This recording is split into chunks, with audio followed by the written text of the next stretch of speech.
விருச்சிக ராசி நண்பர்களுடைய வாழ்க்கையிலையும் வாழ்வாதாரத்திலையும் வரக்கூடிய மார்கழி மாதத்தில் இந்த பிரபஞ்சமானது எந்த மாதிரியான மாற்றங்களை தரப்போகுதுன்றது பற்றி தானுங்க முழுமையாக பார்க்க போகிறோம் இந்த காணொலியில். விருச்சிக ராசியில் வரக்கூடிய நட்சத்திரங்கள் விஷாகம் நட்சத்திரம் சொல்லக்கூடிய முருகர் பிறந்த நட்சத்திரம் 4வது பாதம். பிறகு வரக்கூடிய அனுச நட்சத்திரம் மகாலட்சுமி பிறந்த நட்சத்திரம் 4 பாதம்.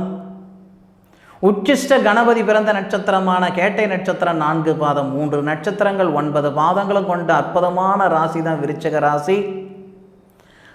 விருச்சிக ராசியில் பிறந்த ஆணாக இருந்தாலும் சரி பெண்ணாக இருந்தாலும் சரி விருச்சிக ராசி நண்பர்களுக்கு மார்கழி மாதத்தில் சாதகமான பலன்களை கொடுக்க போகுதா இந்த பிரபஞ்சம் அல்லது பாதகமான பலன்களை கொடுக்க போகுதா இந்த பிரபஞ்சம்ன்றது பற்றி தான் முழுமையாக பார்க்க போகிறோம் இந்த காணொலியில். மார்கழி மாதம் பிறக்கப்படக்கூடியது மார்கழி மாதம் 1ஆம் தேதி ஞாயிற்றுக்கிழமை அதிகாலை. அவிட்டம் நட்சத்திரம் சொல்லக்கூடிய வசுக்கள் பிறந்த நட்சத்திரம், அதாவது விருச்சிக ராசியாதிபதி செவ்வாவுடைய நட்சத்திரத்தில் மகர ராசியில் தனுசு லக்னத்தில் தான் இந்த மாதம் பிறக்கப்பட போகுது. விருச்சிக ராசியாதிபதி செவ்வாய் ஆட்சி நிலையில் வரப்போகிறார். நிச்சயமாக விடியல் பிறக்கப்படக்கூடிய தருணம் தான் இந்த விருச்சிக ராசி நண்பர்களுக்கு மார்கழி மாதத்தில். அப்படி என்ன சார் விடியல் பிறக்கப்படுது? கேட்டு கேட்டு சலிச்சு போச்சு. என்னதான் விடியல் பிறக்கப்படுது? நொந்து நூலாகி சின்னப்பட்டு சிரமப்பட்டுக்கிட்டு கிடக்கிறோம். நீ நல்லது சொல்லணுனாலும் பரவாயில்ல, இன்றைக்கி சொல்கிறது நடக்க மாட்டேங்குது அப்படின்ட்டு ஒரு சில நண்பர்கள் சொல்ல தான் செய்கிறீங்க. நான் சொல்கிறது இல்லை, எல்லாரும் சொல்கிறது தான். ஏன்னா ஜோதிடம்ன்றது இன்றைக்கி எப்படி இருக்குதுன்னா சந்தோஷப்படுத்துறது தான் ஜோதிடமாக இருக்குதே தவிர சொல்கிற விஷயம் நடக்க மாட்டேங்குதுன்னா அதுக்கு ஒரே ஒரு காரணம் உங்களுடைய சுய ஜாதகத்தில் இருக்கக்கூடிய கிரக அமைப்புகள் மாறுதலாக இருந்தாலும் அல்லது ஒருத்தர் பலன் சொல்லும்போது அந்த மாதம் பிறக்கப்படக்கூடிய தருணத்தை சரியான முறையில் கணிச்சு பலன் சொல்லலைனாலும் இந்த மாதிரியான தவறுகள் நடக்க தான் செய்யும். விருச்சிக ராசி அதிபதி செவ்வாய் வருடத்துக்கு ஒரு முறை விருச்சிக ராசிக்கு வரப்போகிறாரு, அதுதான் உண்மை. விருச்சிக ராசிக்கு மீண்டும் இந்த மாதிரி ஒரு சந்தர்ப்பம் ஒரு வருஷம் கழித்து தான் வரப்போகுது. ஆனால் விருச்சிக ராசியில் விருச்சிக ராசியாதிபதி எத்தனை நாள் வரைக்கும் இருக்க போகிறாருன்னா 11 தேதி வரைக்கும். மார்கழி 1ஆம் தேதியிலிருந்து மார்கழி மாதம் 11 தேதி வரைக்கும். இதில் ஒரு நல்ல விஷயம் என்னன்னா, விருச்சிக ராசிக்கு 4வது பாவகத்துக்கு அதிபதி சனி பகவான். சனி பகவான் 10வது பார்வையை விருச்சிக ராசியை பார்க்குறாரு. விருச்சிக ராசியை பார்க்கக்கூடிய நேரத்தில் விருச்சிக ராசியாதிபதி செவ்வாய் ஆட்சியில் இருக்கிறார். அப்போது செவ்வாவுடைய பார்வை 4வது பார்வை விருச்சிக, அதாவது நம்ம சனி பகவான் மேலே படும். சனி பகவானும் செவ்வாவும் பார்வை பரிவர்த்தனை செய்துக்குவாங்க. இதனால் நிறைய நண்பர்களுக்கு வாகன யோகம் இருக்குது. இந்த நேரம் வாகன யோகம் இருக்குது, வெளிநாடு போகிறதுக்கான யோகம் ஏற்படுத்தும். ஒரு சில நண்பர்களுக்கு ஏன்னா செவ்வாய் அப்படின்னாவே காவல்துறை இராணுவத்துறை இதை சார்ந்த தானுங்க. அப்போது அந்த துறையில் உள்ளவங்களுக்கு உண்மையிலேயே சத்தியமாக சொல்கிறேன் அருமையான நேரம் இந்த நேரம். காவல்துறையில் இருக்கிற நண்பர்களுக்கும் சரி ஒரு நல்ல பேரு புகழ் வரத்துக்கான வாய்ப்புகள், பதவி உயர்வு வரத்துக்கான வாய்ப்புகள் ஏற்படும். முக்கியமாக மன அழுத்தம் குறையுங்க. மனசனுக்கு மோசமான நோயே மன அழுத்தம் தானுங்க. காவல்துறையில் உள்ளவங்களுக்கு சொல்லவே தேவையில்லை. நம்ம அப்பப்போ பேப்பரில் பார்த்துக்கிட்டு இருக்கோம். ஒரு சில மன அழுத்தத்தால் ஒரு சில நண்பர்கள் ஒரு தவறுதலான முடிவெடுக்கிறதெல்லாம் நம்ம பார்த்துக்கிட்டு இருக்கோம். அப்பேற்பட்ட காவல்துறையில் இருக்கிற நண்பர்களுக்கு சத்தியமாக மன அழுத்தம் குறையும். நல்ல பேரு புகழ் வரத்துக்கான வாய்ப்புகள் இருக்குது. காரணம் என்னன்னா, உங்களுடைய ராசி அதிபதியை செவ்வாய் புதனுடைய சாரம் வாங்கி ஆட்சி நிலையில் இருக்கிறது சிறப்பு. சனி பகவானுடைய பார்வை வாங்குறாரு. காவல்துறையில் இருக்கிற நண்பர்களுக்கு மட்டும் இல்லை, இராணுவத்துறையில் இருக்கிற நண்பர்களுக்கு இந்த நல்ல நேரம், நிச்சயமாக நல்ல நேரம். அதுபோக இராணுவத்துக்கு முயற்சி பண்ணிகிட்டு இருக்கிறேனுங்கன்னாலும் இந்த நேரத்தில் விருச்சிக ராசியில் பிறந்தவங்களுக்கு டக்குன்னு உங்களுக்கு இராணுவத்துறையில் செலக்ட் ஆகிறதுக்கோ அல்லது காவல்துறைக்கு முயற்சி பண்ணிகிட்டு இருக்கிறேனுங்க அப்படின்னாலும் அதில் செலக்ட் ஆகிறதுக்கோ வாய்ப்புகள் ஏற்படும். சட்ட ரீதியாக இருக்கிற சிக்கல் எல்லாம் சரியாகிறதுக்கு வாய்ப்புகள் இருக்குது. அது மண்மனையாக இருந்தாலும் சரி, செஞ்ச தப்புக்கு தான் தண்டனை அப்படின்றதெல்லாம் ஒன்றும் இல்லை. செய்யாத தப்புக்கெல்லாம் தண்டனை அனுபவிக்கிறவங்க நிறைய பேர் இருக்க தானே செய்கிறாங்க. செய்யாத தப்புக்கு தண்டனை அனுபவிச்சுட்டு இருக்கிற நண்பர்களுக்கோ போகாத இடத்துக்கு போனேன்னு பேர் வந்த நண்பர்களுக்கோ, வாங்காத பணத்துக்கு வட்டி கட்டிக்கிட்டு இருக்கிற நண்பர்களுக்கோ இந்த நேரத்தில் நிச்சயமாக ஒரு நல்ல ஒரு பிரார்த்தம். அப்போது இதுதான் சொல்கிறேனுங்க, விடியல் பிறக்கக்கூடிய தருணம்ன்றது இதுதான் சொன்னேன். நீங்கள் காசு பணம் சம்பாதிப்பீங்க, கூரையை பிடிச்சிட்டு கொட்ட போகுது, இதெல்லாம் நான் சொல்லலை. மனுஷனுக்கு இருக்கக்கூடிய மோசமான நோய் மன அழுத்தம், அது குறைய போகுது. கணவன் மனைவிக்குள்ளே இருக்கிற கருத்து வேறுபாடு சரியாக போகுது. பொருளாதாரத்தில் நிறைய சங்கடங்கள் இதுக்கு முன்னாடி கொடுத்துருக்கோம். ஏன்னா உங்கள் ராசியாதிபதியுடைய நிலை இதுக்கு முன்னாடி சரியில்லை. இப்போ இந்த நேரம் நல்ல விதமாக இருக்கிறதுனால காகாசு சம்பாதிச்சாலாவது நிம்மதியாக இருக்கிறோமே, சந்தோஷமாக இருக்கிறோமே, இருக்கிற கடனை படனை கட்டிப்படுறோமே அப்படின்ற எண்ணங்கள் ஏற்படும்.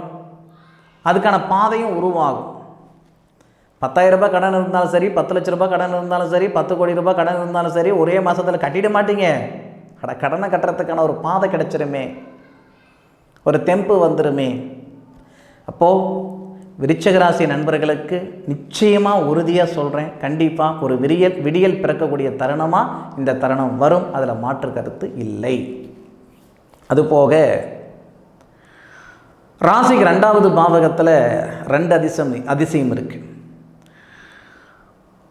மார்கழி மாதம் 1ஆம் தேதியிலிருந்து 12ஆம் தேதி வரைக்கும் பார்த்திங்கன்னா புதன் ஆதித்ய யோகம். ஏன்னா புதன் வக்ரத்தில் இருக்கார். 8 குடையன் வக்ரத்தில் இருக்கிறவர் நல்லத்தானே. அப்போது மார்கழி மாதம் 12ஆம் தேதி வரைக்கும் புதன் ஆதித்ய யோகம் அப்படின்ற ஒரு யோகம் ஏற்படும். அதன் பிறகு புதன் வக்ரமாவார். உங்கள் ராசிக்கு 2ல் இருக்கிற புதன் உங்கள் ராசிக்கு வந்துடுவார். 8 குடைய கிரகம் உங்கள் ராசியில் இருக்கிறவர் உங்கள் ராசிக்கு பின்னோக்கி வக்ரத்துக்கு வராருன்னா அந்த நேரம் இந்த விருச்சிக ராசியில் பிறந்த நண்பர்கள் வெளிநாடு போகிறதுக்கான வாய்ப்புகள் கொடுக்கும். அல்லது வெளிநாட்டில் இருக்கிற நண்பர்கள் ஒரு மண்மனை வாங்கிறதுக்கான வாய்ப்புகள் கொடுக்கும். உள்நாட்டிலேயே ஒரு வீடு வாசல் என்னால் வாங்க முடியல, வெளிநாடு பஞ்சம் பிழைக்கிறதுக்காக நான் போனேன், அங்கிட்டு போய் என்னால் வீடு வாசல் வாங்க முடியுமா சார், நீங்கள் சொல்கிறீங்க நான் நம்பணுமா சார் அப்படின்னு நீங்கள் கேட்டால், நம்ம ஊரில் பிறந்து வளர்ந்து வெளிநாட்டில் போய் வீடு வாசல் வாங்கினவங்கெல்லாம் நம்ம என்னத்தை சொல்ல முடியும்? ஐயா, நாம் பொம்மைகள், இந்த பிரபஞ்சத்துக்கு வந்த பொம்மைகள். நமக்கு எந்த நேரத்தில் எந்த மாதிரியான நிகழ்ச்சி நிகழ்த்தணுன்றது இந்த பிரபஞ்சத்துக்கு தான் தெரியும், சிவன். அந்த மாதிரி விருச்சிக ராசி நண்பர்களுக்கு மார்கழி மாதம் 12 தேதிக்கு மேற்கொண்டு புதன் வக்ரமாகக்கூடிய தருணத்தில் வெளிநாட்டில் இருக்கிற நண்பர்கள் வீடு வாசல் வாங்கிறது விதின்னு இருந்தால் அது மாறாது. முயற்சி தான் பண்ணி பாருங்களேன். நடக்கலைன்னா கமெண்டில் சொல்லுங்கள், நடந்தாலும் கமெண்டில் சொல்லுங்கள். ஆமாம் சார், நீங்கள் சொன்னீங்க, சொன்ன மாதிரி நான் வாங்க முடிஞ்சதுன்ட்டு. அதுபோக இந்த நேரம் உங்கள் ராசியாதிபதி சூரியனுடன் சேருவார். இது மார்கழி மாதம் 11ஆம் தேதி, மார்கழி மாதம் 11ஆம் தேதியிலிருந்து மார்கழி மாதம் 29ஆம் தேதி வரைக்கும். சூரியனை பற்றி நம்ம ஏன் இந்தளவுக்கு நம்ம டீப்பாக சொல்கிறோம்னா, விருச்சிக ராசி நண்பர்களுக்கு மட்டுமே சூரியன் தொழில் ஸ்தானாதிபதியாக வருவார். தொழில் ஸ்தானாதிபதியாகவே சிவன் யாருக்குன்னா இந்த விருச்சிக ராசி நண்பர்களுக்கு மட்டுமே. அப்போது விருச்சிக ராசியாதிபதி நண்பர்களுக்கு 10 குடையவன் சூரியன், அந்த சூரியன் 2வது பாவகத்தில் உங்கள் ராசியாதிபதியும் சூரியனுடன் இணைஞ்சி வக்ரம் அடையாமல், 2 பேருமே அந்த இடத்துல வக்ரம் கிடையாது, அஸ்தமனம் கிடையாது. உங்கள் ராசியாதிபதி சூரியனோட போகிறதுனால அஸ்தமனம் கிடையாது. சூரிய மங்கள யோகம் ஏற்படும். குருவுடைய பார்வையும் வாங்குவார். அப்போது புதன் வக்ரமாகிற நேரத்தில் வெளிநாட்டில் இருக்கிற நண்பர்களுக்கு யோகம் கொடுக்குன்னு சொன்னேன். லாட்டரியில் 10 ரூபாய் அடித்தாலும் ஆச்சரியப்படுறதுக்கு இல்லை. அதே மாதிரி இது எந்த தேதியில் என்ன சொன்னேன்? 12ஆம் தேதி சொன்னனுங்க. மார்கழி 12லிருந்து நல்லா இருக்குன்னு சொன்னனுங்க. அப்போ மார்கழி 11ஆம் தேதி சூரியன் செவ்வாய் சேர்றாரு இல்லை, இப்போ சூரிய மங்கள யோகம் இல்லை. புதன் வக்ரம் அடைகிறது உங்கள் ராசிக்கு வர்றது ஒரு மாதிரியான பிராப்தமாக இருந்தாலும் சூரியனும் செவ்வாயும் சேர்றது இன்னும் நல்ல பிராப்தம். அதுபோக தனஸ்தானாதிபதின்னு சொல்லக்கூடிய குரு 9வது பார்வையாக உங்கள் ராசிக்கு 2வது பாவகத்தை பார்த்துட்டு இருந்தார். ஆனால் இப்போது சூரியனும் செவ்வாயும் சேர்ந்து இருக்கிறதுனால சூரிய மங்கள யோகமாக இருக்கக்கூடிய தருணத்தில் குரு பார்வை எவ்வளோ அருமையான நேரம் குடும்பத்தில் ஒரு நிம்மதி சந்தோஷம் வர்றதுக்கு. அதை விட இன்னொரு பரிவர்த்தனை இருக்குது. என்ன பரிவர்த்தனைனா, விருச்சிக ராசிக்கு அதிபதி செவ்வாய், தனுசு ராசிக்கு அதிபதி குரு. தனுசு ராசியில் செவ்வாவும், செவ்வாவுடைய ராசியான மேச ராசியில் குரு, அதாவது செவ்வாவும் குருவும் கிரக பரிவர்த்தனை செய்துக்கிற மாதமும் இந்த மாதம். இதனால் நிச்சயமாக சொல்கிறேன், ஒரு மனை வாங்கக்கூடிய ஒரு தருணம் வெளிநாட்டில் இருக்கிற நண்பர்களுக்கு மட்டும் கிடையாது, உள்ளூரில் இருக்கிற நண்பர்களுக்கு இது பொருந்தும். மார்கழி மாதம் 11 தேதியிலிருந்து மார்கழி மாதம் 29 தேதி வரை வீடு வாசல் எனக்கு வேணாம், மண்ணு மனை வேணாம், பொண்ணு பொருள் வேண்டாம், இதெல்லாம் கிடக்கட்டும், எனக்கு நிம்மதி வருமா? நிச்சயமாக நிம்மதி வரும், உறுதியாக நிம்மதி வரும்.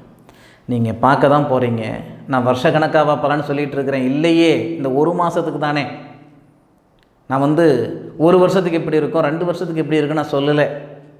நான் சொன்ன பலன் வரத்துக்குலாம் நீங்கள் மறந்துடுவீங்க, அது வேறு விஷயம். ஒரு வருஷத்துக்கு பலன் சொல்லிகிட்டு இருந்தா ஒரு மாதத்துக்கு அது ஒரு மாதத்துக்குன்றதை விட மார்கழி 11 தேதியிலிருந்து மார்கழி 29 தேதிக்குள்ளார தான் சொல்லியிருக்கேன்.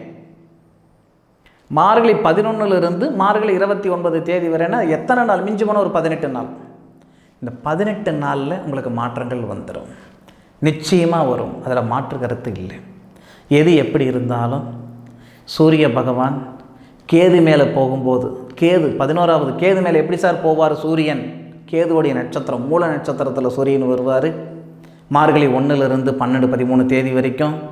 அப்போ ஒரு மாதிரியான மாற்றங்கள் வரும். சுக்கிரனுடைய நட்சத்திரத்தில் வரும்போது திருமண தடைகள் எல்லாம் நீங்கும். திருமணமாய் பிரிஞ்சு போனவங்க நல்ல விதமாக இருக்கிறதுக்கு வாய்ப்புகள் இருக்குது. எப்போ? மார்கழி மாதம் அந்த 11 தேதியிலிருந்து மார்கழி மாதம் 25 தேதி வரை நிறைய நல்ல விஷயம் இந்த விருச்சிக ராசி நண்பர்களுக்கு நடக்க போகுது, நிச்சயமாக நடக்க போகுது, அதில் மாற்று கருத்து இல்லை. அனுபவித்து சொல்லுங்கள், ஆராய்ச்சி நான் சொல்லியிருக்கேன்.